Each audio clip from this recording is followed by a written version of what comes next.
Hey everybody, Hunter Fisher, Trapper, Trader, Guide, Scout, and Interpreter, and just a country cook, Steve Hall here in Nashville, Tennessee, along with pretty Miss Sheila running that camera. Hi Sheila. I don't hear any answer back because again, she's down at her mom's in Alabama and they're doing some shopping and having a lot of fun. So while she's gone, I'm going to knock out a recipe here and I'm going to show you a great meatloaf, smoked barbecue meatloaf recipe. So come on over and let's get started. Now to start with, kind of get a big bowl so you can spread the meat out. And in this bowl I got 2 pounds of 80-20 burger on the bottom and 1 pound of ground pork on the top. And instead of throwing big chunks of meat in there and trying to get it to mix together, I tear all the little pieces of hamburger up in the bottom, then I tear all the little pieces of ground pork on the top, so it's already almost mixed before I even stick my fingers in there. But let's get started with our stuff. Well, first of all, let's start with the pretty stuff. 1 cup of peppers, and I got these cut up really fine because I don't want any big chunks of anything in my meatloaf. And half of this is green pepper, half of it's red pepper for nice color. Look at that. And they're real fine little cubes. Isn't that beautiful? 1 cup, and I'll put all the ingredients in the description box below so you don't have to go to a website. We don't make you do that. Now, I don't really like celery, but Sheila does. So I'm only putting in about a 1/4 cup. Again, 1 stalk of celery sliced lengthwise about 4 times and chopped up until it's real super fine in there of our celery. Now we're going to put in some onions. Half of these are green onions and half of them are sweet Vidalia onions. Again, chopped real super fine. And I just never really measured because I'm only going to put in about a 1/2 cup in here. That's plenty right there. And we're also going to put in about 2 tablespoons of minced garlic. I'm sorry, let's make that 1 heaping tablespoon of minced garlic. Forgot my little instructions there. And about a 1/2 cup of real fine chopped mushrooms. And they're going to kind of just dissolve in this recipe. They'll be so flavorful. Then we're going to put in a heaping tablespoon of like barbecue rub. If you got any barbecue seasoning on the shelf at home, you can use that. Any barbecued rub for like Boston butter, whatever.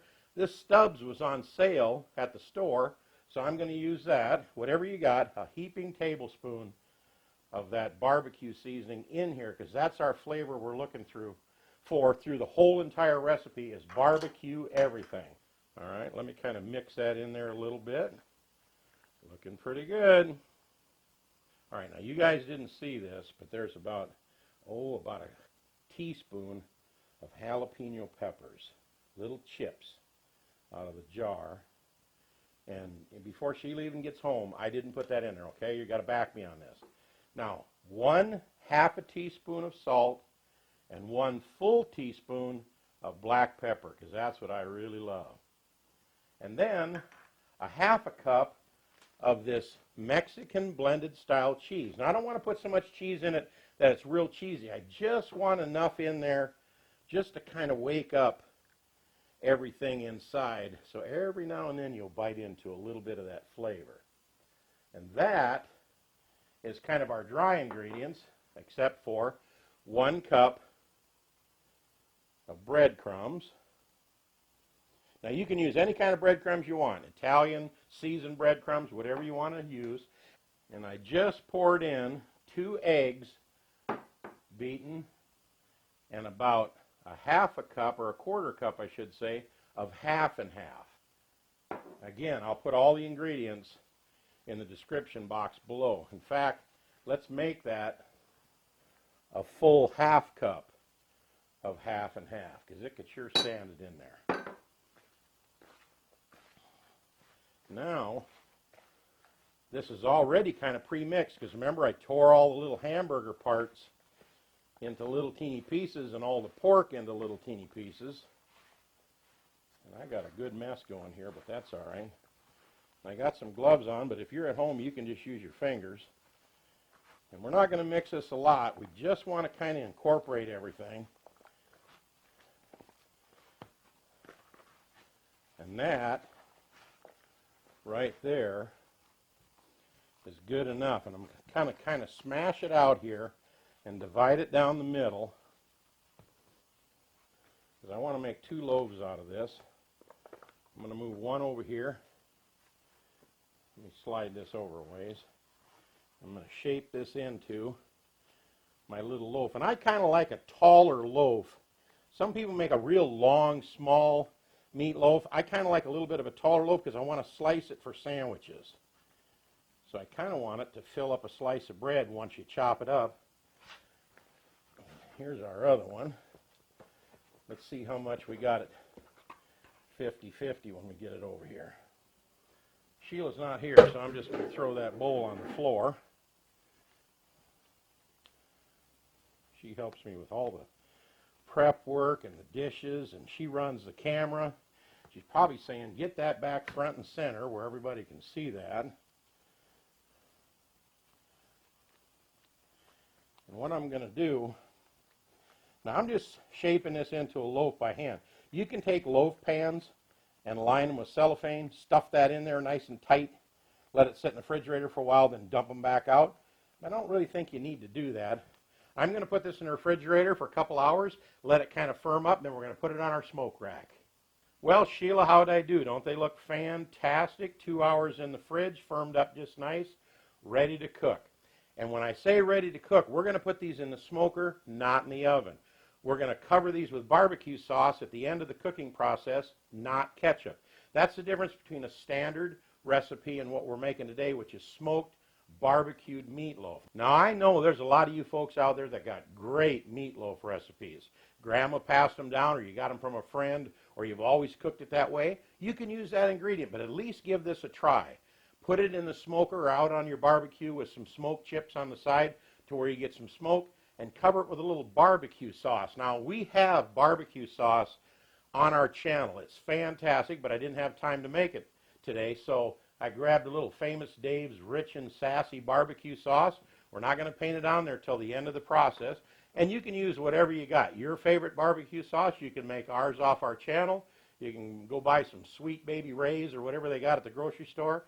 But let's get these in the smoker to start with. And my smoker only goes up to 275 degrees. So I'm going to crank her wide open, already have outside. Well, we're outside here in Nashville. There's about 2 inches of snow on the ground, if you can believe that. It's about 24 degrees out, but it's 275 degrees in this smoker. And look at the smoke. I'm going to show it to you for just a second.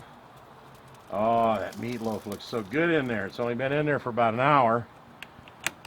But I got my little smoker here on the side, and this little unit right here is an add-on.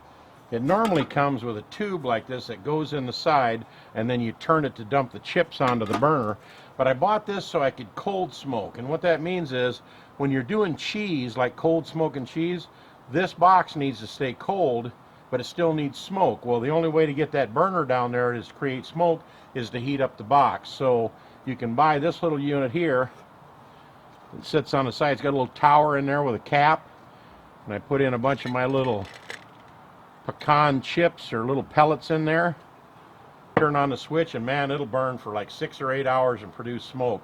So it's filling this box with smoke right now, doing a great job. But of course, the smoker is at 275 degrees, cooking away, and we'll be back with you in a little bit. Well, we don't want to overcook this. It's been an hour and a half. Oh man, that looks delicious. Let's go ahead and pull these out a ways. Let me stick this meat thermometer on the inside. I'm going to check it out with this little flashlight that my mother-in-law gave me, Sheila's mom, over Christmas. And what I really like about it is if a criminal is breaking in our house, according to the commercial on TV, you just go like this and turn it on flash, and once it hits their face, they're so terrified that they run off. I think I'll stay with my other form of protection other than that little flashlight. Some of those commercials on TV are pretty crazy. I like the one that's Ancestry DNA. You swab your mouth, mail it in. That's funny. A buddy of mine did that. He found out 2 things. One, he's Scandinavian, and now he's a murder suspect in 2 different states. So, yeah, he's foolish enough to mail his DNA into somebody he doesn't even know. 130 degrees inside, so we're going to give it some more, and we'll see you then. All right, our internal temp is at 150, so I'm going to hit it with some barbecue sauce here. What's out just far enough where it won't take a dive here. Give it a little bit of Famous Dave's on top. Boy, that looks terrific.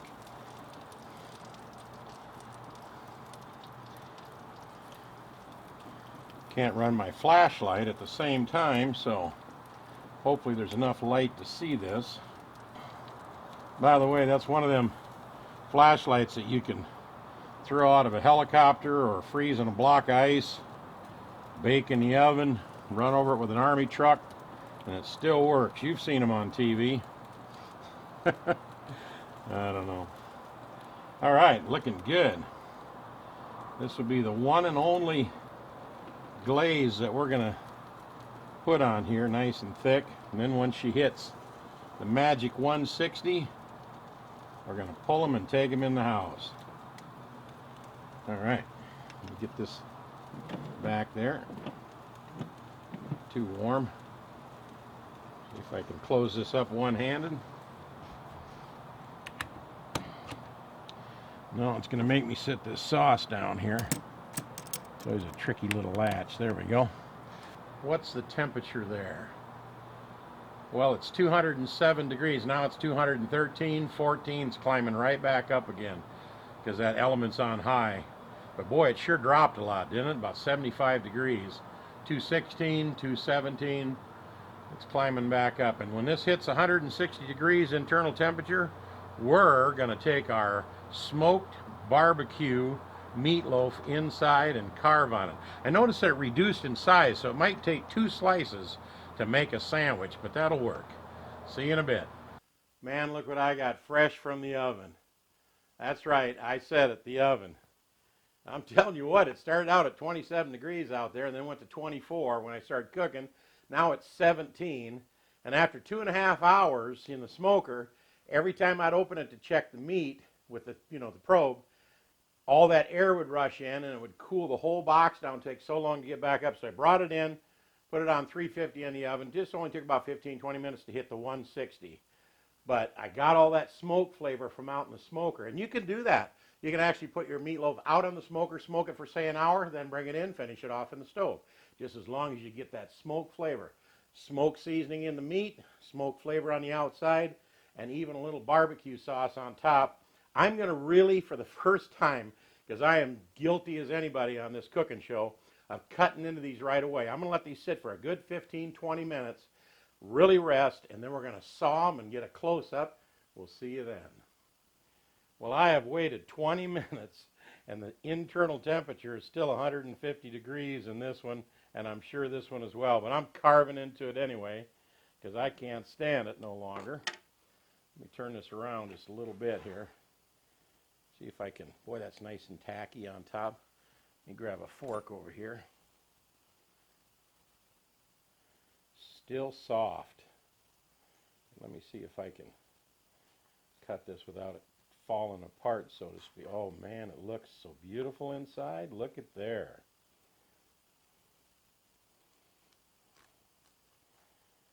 Crunchy on the outside. And look at all the goodies in there. All them little peppers and all that stuff. Phenomenal.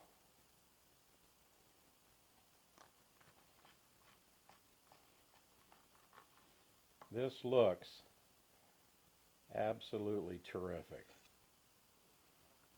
Wowee. Now I know Sheila's going to want me to turn this around here and get a nice little picture. Something like this right here. Does that look good, Sheila? I hope so. There you have it. Barbecued smoked meatloaf with all kinds of goodies inside. And what I'm going to do is I'm going to slice this up. I am going to let it cool off a little more, although I was pretty successful on how I cut it.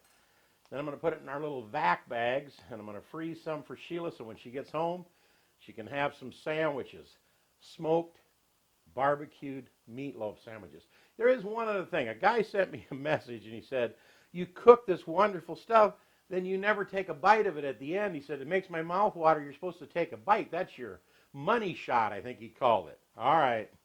I only do that because I don't want to smack on camera, but let me give it a try. Oh.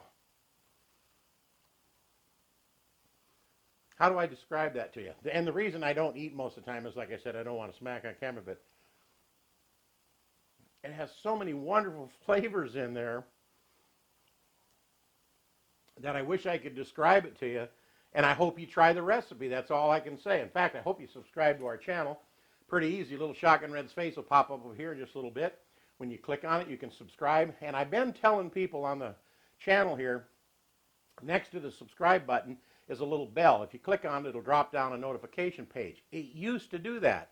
It doesn't do that anymore because YouTube changed it. Now when you click on it, it just adds 2 little lines to make it look like the bell's ring, and that means you're going to be notified. And if you click it again, it takes the lines away, and you know you're not going to be notified. So click on the bell and put the little lines on there, and we'll send you all of our recipes. We'll put another one up over here, and we hope you enjoyed this. And is this the most delicious smoked barbecue, I don't know which way to say, smoked barbecue or barbecued smoked meatloaf you ever ate? If it ain't, it ought to be. And to the guy that wrote in, yes it is. It tastes fantastic.